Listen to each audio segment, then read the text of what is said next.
把这个送丝管角度，先把这一个枪嘴这个槽要调直，调直了以后，把这个丝，然后卡到这个槽里面，枪嘴上面有个槽，然后如果偏的话，这边有2颗螺丝，这是腰子孔，是可以左右调的。我们要以这个嘴子为中心，用丝来对它，不要用嘴子来对丝，这样的话是对不准的。然后我们调完以后，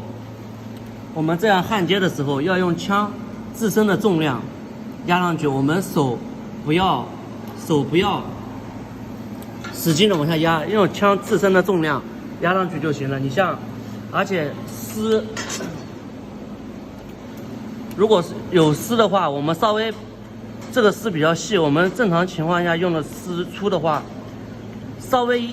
一点点压力，让丝稍微弯一下，比如我们1.2或者1.6的丝，这个是1.0的，让它稍微有点压力。我们焊的时候，让枪稍微给枪嘴一点点压力，这样的话它丝不会跑偏。而且我们焊的时候，你看像这样的话，基本上不用拉力的，枪它会自动往回走的。